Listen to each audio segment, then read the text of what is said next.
exactly 2:41 a.m., Officer Daniel Ruiz stepped out of his patrol car and approached an abandoned farmhouse at the edge of town. The call seemed routine. A neighbor had reported seeing lights inside the house, even though it had been empty for over 15 years. Ruiz had responded to dozens of calls like this before. Most of the time, it was nothing. Teenagers, trespassers, sometimes just a false alarm. But something about this one felt different. The road leading up to the farmhouse was completely silent.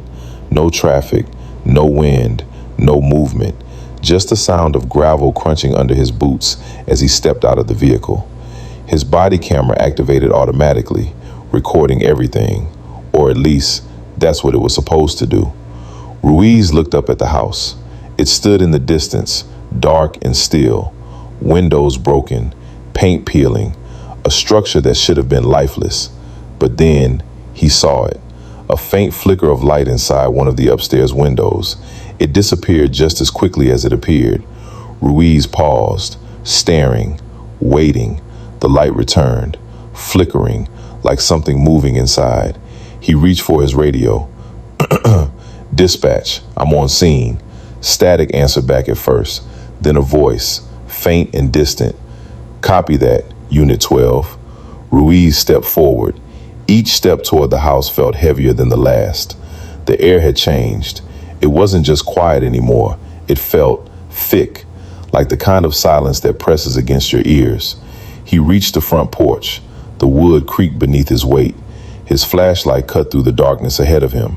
The front door was slightly open, not wide, just enough to notice, like someone had left it that way. Ruiz stopped. His instincts kicked in. "Police department." No response. He pushed the door open slowly. It moved too easily. No resistance, no sound, just a slow swing inward.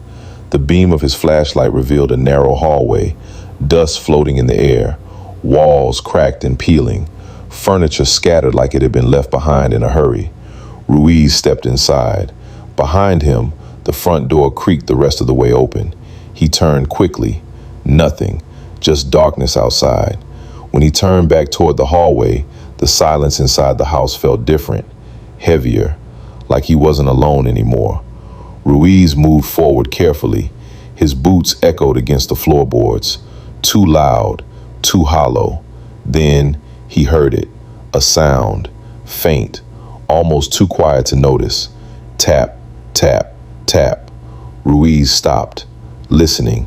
The sound came again, this time from somewhere deeper inside the house. Tap, tap, tap. Slow, rhythmic, intentional. He raised his voice.